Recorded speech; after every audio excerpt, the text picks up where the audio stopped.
তো ভাই WXM officially এটা জানিয়ে দিল, হ্যাঁ জিৎ বেরিয়ে গেছেন, আরও অনেকেই বেরিয়ে গেছেন। তো ব্যাস এইরকম একটা আমরা পোস্ট দেখতে তো পেলাম, কিন্তু কথা হচ্ছে আমরা এখনও না হজম করতে পারছি না যে ব্যাপারটার বিহাইন্ডে রয়েছে এটা কি। মানে যেরকমভাবে এখন স্টোরি লাইন যাচ্ছে, কেন জানি মনে হচ্ছে এই স্টোরি লাইনটাই কানেক্ট করছে যে জিৎ কেন বেরিয়ে গেছেন। কিন্তু সমস্যা এটাই যে ভাই এটা ঘটেছে সেটা তো অনেক আগে ঘটেছে, জিৎ বেরিয়ে গেলেন এখন মানে এক সপ্তাহ আগে। তো এই সিনারিওটা সত্যি বলতে গেলে কানেক্ট হচ্ছে কিভাবে, এরকম একটা ব্যাপার সত্যি মানে আমি এখনো ভাবছি মানে এটা সত্যি কানেক্টেড, মানে যদি কানেক্টেড হয় তাহলে এটা পারফেক্টলি এক্সিকিউট হবে, যদি না হয় তাহলে মনে হচ্ছে মানে হচ্ছে তো হচ্ছেটা কি। আর এই মুহূর্তে কি তাহলে সত্যি একটা সংকটের সময় চলে এসছে ভাই WXM এর মধ্যে, যে হ্যাঁ ঋষি কিভাবে ক্রিয়েটিভ কন্ট্রোলগুলো দেখছে আর ওদিকে জিৎ কিরকমভাবে দেখেছিল। মানে সত্যি এটাকে নিয়ে আমি এর আগেও ডিসকাশন করেছিলাম, কিন্তু এখন আমি এটাই ভাবছি মানে জিনিসটা কি সত্যি ওইভাবে স্টোরি লাইনের দিক থেকেই যাচ্ছে, যদি যায় তাহলেই ভালো। Hey guys, what's up and welcome to Shubham Datta Show.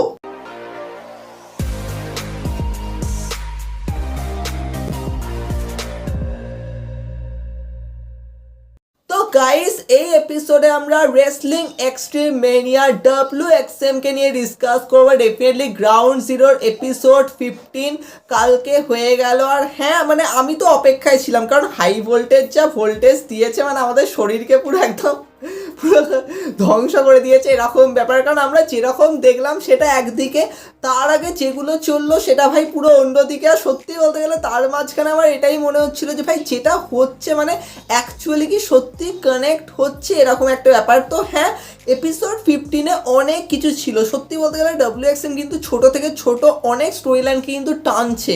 তো সেক্ষেত্রে এগুলোর ওপর আমাদের ফোকাস করতে হবে। দেখো হতে পারে ওই 1 ঘন্টা 8 মিনিট বা 10 মিনিট হোয়াট এভার যত সময়েরই এপিসোডগুলো হোক না কেন, কিন্তু এপিসোডে কিন্তু অনেক কিছু থাকে। এবার অনেক ফ্যান্সরা এটাই বলছে ভাই সপ্তাহে একটা মাত্র এপিসোড আসে, তাও তো সেটা প্রি টেপ এরকম, যদি লাইভ হতো তাহলে এই টেনশনগুলো ফিল করানো যেত। অলরেডি তো অনেক আগে হয়ে গেছে, তো এগুলোকে টানবে কী করে, মানে ওইভাবে যেন মনে হয় না যে ভাই হ্যাঁ সত্যি সিরিয়াসলি হচ্ছে বলে। এবার এটা একটা পয়েন্ট ঠিকই, আমি এটাকে নিয়ে ডিসকাশন করছিলাম, কিন্তু এটা ঠিক যে প্রত্যেক সপ্তাহে একটা করে এপিসোড এনাফ, অনেক কিছু দেখাচ্ছে। কিন্তু সমস্যা এটাই হচ্ছে যে ওই কন্টিনিউয়াসলি জিনিসটা না সেই সময় ঠিকঠাক লাগছে, কারণ তখন তো তোমরা প্রত্যেক দিন মানে পরপর তোমরা শোগুলোকে করেছিলে, লাইভ শোজ হয়েছিল। কিন্তু এখানে যখন একটা এক সপ্তাহের মধ্যে মানে তফাৎ রয়েছে, মাঝখানে গ্যাপ রয়েছে, তো সেখানে ওই কানেকশানটা যেন বিল্ড হচ্ছে না, আমার এটাই মনে হচ্ছে। এবার দেখো তোমরা বলবে যে WWE ক্ষেত্রেও তো এরকমই হয়, স্টোরি লাইন তো এরকমই পরপর চলে, ঠিক আছে। কিন্তু যদি আমরা দেখি ভাই এপিসোড 15-এ অনেক কিছু রয়েছে। দেখো আমি এই এপিসোডে বেশ কিছু জিনিসকে নিয়ে ডিসকাস করবো, আর এর পরের এপিসোডে আমি একটা স্টোরি লাইনকে নিয়ে ডিসকাস করবো, কারণ ওই স্টোরি লাইনে কিন্তু অনেক কিছু রয়েছে। তো আমরা যেরকমভাবে দেখলাম, দেখো সত্যি বলতে গেলে আমাদের এই এপিসোড 15-এ কিছু ম্যাচ ছিল, সেই ম্যাচগুলো না মানে ঠিক আছে চলো আমি এগুলোকে নিয়ে ডিসকাশন করবো। ডেফিনেটলি ভালো ম্যাচ ছিল, একটা 6 ম্যান ট্যাগ টিম ম্যাচ ছিল যেখানে বেবিফেস টিমরা জিতলো। এখানে ওই সাইবার সিড মানে কেন যে ছিল এরকম ব্যাপার, লাস্টে তো ওকে তুলে ফেলে দিল এরকম একটা ব্যাপার। কেভিন মালিকের সামনে একজন মিস্ট্রি অপোনেন্ট আসবে, ওই জেডি লি ঠিক তো করেছিল, মানে এই সীমা ওখান থেকে পাঠিয়েছিল। জেডি লি তো পুরো শক ছিল যে একে কেন পাঠানো হচ্ছে, সত্যি একে কেন পাঠানো হচ্ছে। জেডি লি একদিকে তো এ তো মানে ওখানে আলাদাই এনজয় করছে, টোকিও জিরো তো ওনাকে যেরকমভাবে দেখানো হয়েছে, হ্যাঁ আমরা ওনাকে NXT-তেও দেখেছিলাম, ইভেন AEW-তেও আমরা দেখেছিলাম ওনাকে পারফর্ম করতে। তো টোকিও জিরো ভাই উনি তো আলাদাই এনজয় করছে এরকম ব্যাপার। কেভিন মালিকও ভাবছে মানে ঠিক আছে চলো এনজয় করছে এরকম। আর ওখানে ভাই জেডিলি তো পুরো খেপে গেছে, বলছে তুই কি করছিস ভাই। লাস্টে যখন কেভিন মালিক হারালেন তারপরে হ্যান্ডশেক করছেন, তো জেডিলি বলছে না না, ও বলছে এটা, বলছে না না, ও বলছে এটা দিয়ে হাগই করে দিল। ওটা তো মানে সেরা ছিল আর কি বলবো, মানে ওটা ভাই লেভেলের ছিল। তার সাথে সাথে আমরা ওমেন্স ডিভিশন থেকেও ম্যাচ দেখলাম। হ্যাঁ জমিনদার গ্যাং থেকে তো মানে ম্যাচ তো হয়েই যায় এরকমভাবে, যেরকমভাবে দেখলাম ম্যাচটা। হ্যাঁ মিলা স্মিথ হেরে গেছে, তো যেরকমভাবে ড্রামাগুলো হয়েছে ডেফিনেটলি ক্রেজি লাগলো। তার সাথে সাথে আমরা আরও কিছু খুচরো ড্রামা দেখলাম, যেমন ধরো আমরা আগের সপ্তাহে মানে আগের এপিসোডে দেখেছিলাম অ্যাক্সেল টিস্টার গুরুর কাছে হেরে গেছেন। তো অ্যাক্সেল টিস্টার বিগ ডেমোকে বলছে তুই আমার কোথায় সাথে থাকবি, আমরা তো বন্ধু, কিন্তু বিগ ডেমো তো পছন্দ করছে না ভাই, স্যানিটি ইউনিয়ন এখানে হবে না যা মনে হচ্ছে। তো অবভিয়াসলি বিগ ডেমো এখানে মানে অবভিয়াসলি মানে এখানে এখন উনি চান ওয়ার্ল্ড টাইটেল মানে WXM এর টাইটেল, তো সেক্ষেত্রে হেভিওয়েট টাইটেল, তো সেক্ষেত্রে ওনার একটা অন্যদিকে ফোকাস, আর এ চাইছে একসাথে হতে, তো এখান দিয়ে একটা ড্রামা অন্যদিকে যাচ্ছে। মনে তো হচ্ছে না যে এরা একসাথে হবে নাকি সত্যি একটা হিল ডুও ওরকমভাবে বিল্ড হয়, মানে স্যানিটি কি সত্যি রিউনিয়নটা হচ্ছে সেটা দেখার। তার সাথে সাথে আমরা আরও একটা অ্যাঙ্গেল দেখলাম, না আমি এটাকে নিয়ে কোনো কথা বলবো না ভাই, চার্লস স্টার্লিং আর লেডি ক্যাথারিন মানে খাবারের জন্য ওয়েট করছিল, খাবার আসলো দেরিতে, আর যে খাবারটা আসলো উনি বলছেন বিষ খাওয়াচ্ছিস আমাকে, এরকম ব্যাপার। লাস্টে ওরাও খেপে গেছে, দিয়ে উদম বাবার লেগেছে, মানে এদের তো ভাই চলে আর কি বলবো। হ্যাঁ, ওনার ম্যাচ পরের এপিসোডের জন্য একটা অফিসিয়াল হয়েছে, দেখাচ্ছে ওনাকে কীরকমভাবে প্রেজেন্ট করা হয়। এখনও অবধি ওনার কোনো ইনরিং অ্যাক্টিভিটি তো সেরকম কিছু দেখিনি। হ্যাঁ, লেডি ক্যাথারিন একটা খালি ম্যাচ খেললো, তারপরে ওমেন্স ডিভিশনকে উনি যে কীভাবে সেভ করবেন কিছু বোঝা যাচ্ছে না। আগে তো ওমেন্স ডিভিশন বিল্ড হোক, মানে এখনও তো ইন্ডিয়ান রেসলারদেরকে আমরা দেখিনি ওমেন্স ডিভিশনে, তো সেটা দেখাচ্ছে কীরকমভাবে এক্সিকিউট করে। কিন্তু হ্যাঁ, এখানে জেআই কানেকশনের মধ্যে যে ড্রামাটা হচ্ছে সেটা দেখার, কারণ অ্যান্টনি গ্রিনের যা অবস্থা হয়েছে উনি কি কম্পিট করতে পারবেন সেটাই দেখার। তবে ওরা তো ট্যাগ টিম চ্যাম্পিয়ন্স, তো ওদেরকে কীরকমভাবে এক্সিকিউট করে। মাঝখানে জ্যাক মরিস আসলো যিনি অ্যান্টনি গ্রিনের ফ্রেন্ড, এবার বালিয়া নাকি ওনার সাথে একটু ফ্রেন্ডশিপ করতে এসেছিলেন, উনি বলছেন তুই এদের সাথে মিশিস এই ডাউন গ্রেডসদের সাথে, তখন তো মানে এদের মধ্যে এবার চুলোচুরি শুরু হয়ে গেছে। ও বলছে দেখা হবে রিংয়ে, তো এখান দিয়ে অফিসিয়াল হয়ে গেছে বালিয়া নাকি আর জ্যাক মরিসের একটা ম্যাচ নেক্সট উইকের জন্য। তো যেরকমভাবে এক্সিকিউশনটা হচ্ছে চলো এরকমই আস্তে আস্তে আস্তে আস্তে টানা হচ্ছে, মানে ছোট ছোট স্টোরি লাইন রয়েছে। তার সাথে ওই শেখ ডোমের ওখানেও তো একটা ড্রামা চলছে, তো দেখাচ্ছে ওগুলো কি করে, কারণ এতগুলো স্টোরি লাইন বানিয়েছে। সত্যি বলতে গেলে WXM এর একটা মেজর স্টোরি লাইন রয়েছে, সেটাকে নিয়ে আমি একটা সেপারেট ডিসকাশন করবো, কিন্তু ছোট ছোট এত স্টোরি লাইন বানিয়েছে এখন দেখাচ্ছে সেগুলোকে কীরকমভাবে টানে। এবার যদি আমি মেন জায়গায় আসি, দেখো মেন জায়গাতে আমাকে আসতেই হবে, কারণ একদিকে আমরা যেরকমভাবে দেখলাম যে আগের সপ্তাহে যেটা হলো, ববি বি তো সবসময় চাইছিল মানে এদেরকে সামনাসামনি আনবই না, মানে কেউ কারোর উপর হাত তুলবে না, কিন্তু জিতই তো মানে উল্টে গিয়ে বললো যে না ম্যাচ হবে, কিন্তু ম্যাচের আগে ম্যাচের পরে কেউ কারোর উপর হাত তুলবে না, কিন্তু ম্যাচটা হবে। এবার ওটাই তো জিতের সবথেকে বড় মিস্টেক ছিল।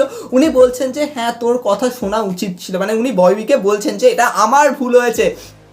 ববি ভাবছেন উনি তো মানে আলাদাই খুশি, মানে যেভাবে ক্যারেক্টারটা দেখানো হয়েছে না, উনি তো মানে ঋষির কথাই চলে।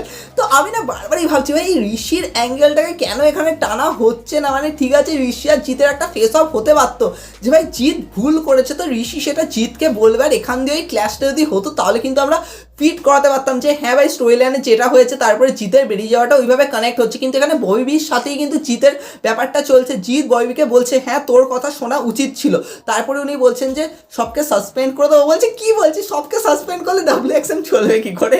তো বলছে না আমরা 1 মাসের জন্য ওদের স্যালারি কেটে দেবো। তো ওরকমভাবে চলছে। তারপরে সেই লকার এ লকার বিতে গিয়ে ওরা বলছে ভাই লকার এটা পুরো হিল সুপারস্টারদের ছিল, যেই না শুনেছে রাস্তা মহারাজা ইনজিওর ওরা সবাই খুশি, মানে আমরা তো এটাই চেয়েছিলাম এরকম। ওদিকে জোসান শাহ স্যামুয়েল সবাই লাফিয়ে উঠেছে এরকম ব্যাপার, ওদিকে যখন বলছে তখন সবাই খুব দুঃখ পাচ্ছে এরকম ব্যাপার। নীল বলছে আমাকে যদি ডাইজ্যাক না নিয়ে যেত তাহলে আমি এরকম হতে দিতাম না, আমি সবকে দেখে নিতাম এরকম ব্যাপার। তো যেরকম ড্রামাটা চলছে লকার এ লকার বির মধ্যে, কিন্তু হ্যাঁ ইন্টারেস্টিং পয়েন্টে যদি আমরা আসি তো যেরকমভাবে দেখানো হচ্ছে রাস্তা মহারাজা এই টুর্নামেন্ট থেকে বেরিয়ে গেছেন, কারণ মেডিকেলি উনি ক্লিয়ার নন, ওনাকে নিয়ে এত কিছু বলা হয়েছে। উনি বলছেন তুই ডক্টর, মানে ডক্টর যেরকমভাবে বলছে ও বলছে তুই এই সমস্ত কিছু বলবি না, তুই আমাকে এটা বল যে আমি ক্লিয়ার নই, তাই তো তুই আমাকে এটাই বলতে চাইছিস যে আমি WXM হেভিওয়েট চ্যাম্পিয়ন হতে পারবো না, আমি টুর্নামেন্টে যেতে পারবো না, আমি টুর্নামেন্টে পার্টি নই, মানে উনি তো খেপে গেছেন। তো এখান দিয়ে যেরকমভাবে অ্যাড্রেস করা হলো যে রাস্তা মহারাজার জায়গায় অন্য একজন স্টেপ আপ করবেন এখন, তাহলে কি ওনার জন্য কি একটা সেপারেট টুর্নামেন্ট হবে সেটাও হতে পারে, কারণ অবভিয়াসলি না এরা তো প্রত্যেকেই কোয়ালিফাই করে করে এই স্পটটা পেয়েছে।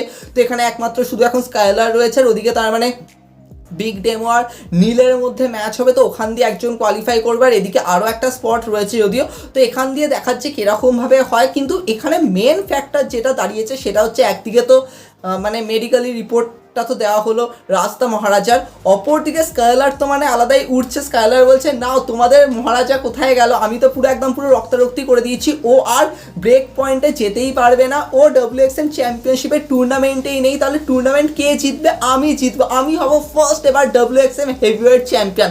তারপরে যখন জিত ইন্টারাপ্ট করলে বা জিতকে তো ভাই আলাদাই খেলা খেলেছে, বলছে আপনি তো বলেছিলেন যে নো কন্ট্যাক্ট অর্ডার, আমি ম্যাচের আগে ওর গায়ে হাত তুলতে পারবো না, ম্যাচের পরে তারপরেও আমি ওর গায়ে হাত তুলিনি, কিন্তু ম্যাচ তো হয়েছে না, আমি তো আপনার অর্ডার ফলো করেছি। তো এখান দিয়ে ও বলছে এটাই তুই আমার অর্ডার ফলো করেছি, এত নিচে নেমেছিস তুই।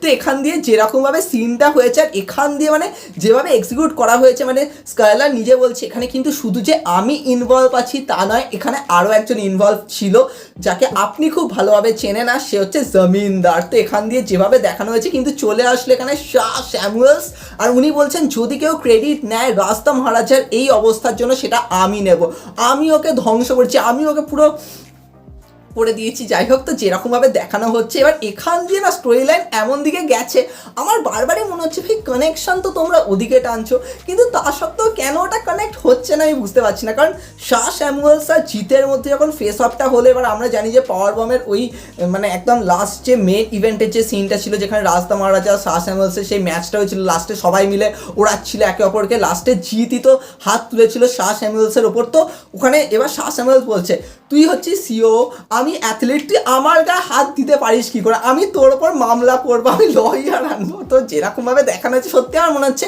এইগুলো যদি ওইভাবে এক্সিকিউট হয় তাহলে তো সত্যি মানে জিত তো নিজের পজিশান থেকে এমনি বেরিয়ে যাবে, ওটা তো ওইভাবে এক্সিকিউট করা যেত, কিন্তু না এটা হচ্ছে না ওরকমভাবে, এরকম একটা সিচুয়েশন হয়ে গেছে।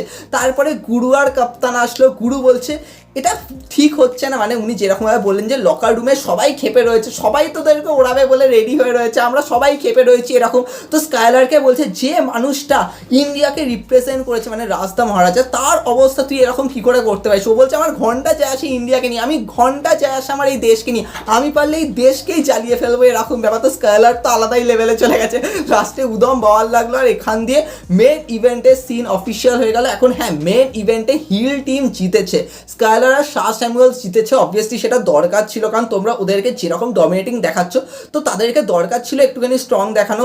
তো যেরকমভাবে হয়েছে শাহ স্যামুয়েলস সাবমিট করালো গুরুকে, তো লাস্টের যে সিনটা হলো এনিওয়ে দেখো যেরকমভাবে এক্সিকিউট হয়েছে। আমি সবশেষে একটা পয়েন্টেই আসবো, সেটা হচ্ছে যেটা হচ্ছে সেটা কিন্তু জিতের বেরিয়ে যাওয়ার দিকে কিন্তু যাচ্ছে, কিন্তু তোমরা কি সত্যি ওটাকে কানেক্ট করছো যে হ্যাঁ জিত অ্যাকচুয়ালি রেসপন্সিবল এই সমস্ত কিছুর জন্য, তার উপরে উনি মানে এমন কিছু করেছেন তার চক্করে মানে শাহ স্যামুয়েলস বলছে আমি তোর ওপর মামলা করবো, তুই আমার গায়ে হাত কী করে দিতে পারিস, এরকম ব্যাপার। তো যে সিনারিওগুলো হয়েছে এগুলো কিন্তু ওইভাবে ওয়ার্ক করার কথা, যে উনি সব কিছুকে সামলাতে চান, তার জন্য উনিও একটুখানি মানে শক্তি প্রয়োগ করেছেন, মানে শক্তি কি বলবো, মানে ওনার মনে হচ্ছে হ্যাঁ ভাই ম্যাচটা করিয়ে দিয়ে এরকম, কিন্তু তারপরে ম্যাচে যা হয়েছে তার জন্য উনি বুঝতে পারছেন যে হ্যাঁ আমি মিস্টেক করেছি। তো ওই এক্সিকিউশনটা তোমরা দেখাতে পারো কিন্তু একটুখানি ওইভাবে যে হ্যাঁ এর জন্য ঋষি হয়তো জিতের ওপর স্টেপ নেবে, কারণ আফটারঅল এরা প্রত্যেকেই তো সেম পেজে, মানে প্রত্যেকেই তো সমান না, এখানে এমন নয় যে আমি সিও বলে যে আমি সব কিছু করতে পারবো। তো ওই এক্সিকিউশনটা কিন্তু ওইভাবে দেখানো দরকার, কিন্তু সেটা ওইভাবে হয়নি। তো আমার মনে হচ্ছে এখানে না ওই জিনিসটা কানেক্ট করা দরকার। এখন সত্যি কি এটা হচ্ছে নাকি এই সিন একদম আলাদা, ওদিকে সত্যি জিত বেরিয়ে গেছেন সেটা একদম আলাদা, মানে সত্যি জিতের মনে হচ্ছে ক্রিয়েটিভ ডিসিশন কি না হচ্ছে, আমি যেরকম ভেবেছিলাম সেইভাবে এক্সিকিউট হচ্ছে না, তাই জন্য আমি বেরিয়ে যাচ্ছি। যেটা আমরা সবাই যেটাকে নিয়ে কথা বলছি, তাহলে কি সত্যি এটাই একটা মেন ফ্যাক্টর, তবে কিছু বলার নেই। মানে সিরিয়াসলি যেটা হচ্ছে মানে আমরা দেখছি একদিকে মাথায় চলছে অন্য একটা সিনারিও, এখন সত্যি কোন দিকে এক্সিকিউট হচ্ছে সেটা দেখা। তবে হ্যাঁ গাইস, এর পরের এপিসোডে আমরা নীল আর ডাইজ্যাকের সিনারিওটাকে নিয়ে ডিসকাস করবো, আর সত্যি ভাই নীলের ওপর কে অ্যাটাক করেছে সেটাকে নিয়ে আমরা ডিসকাস করবো, কারণ এখানে কিন্তু অনেক গেম রয়েছে, অনেক কিছু রয়েছে, তার জন্য আমাকে একটা সেপারেট এপিসোড আনতে হবে, মানে সেপারেট ডিসকাশন করতে হবে, কারণ আমি ওই কম সময়ের মধ্যে মানে 3-4 মিনিটে ডিসকাশন করতে পারি না, অনেক কিছু তখন ডিসকাশন করবো। দেখা হবে নেক্সট এপিসোডে।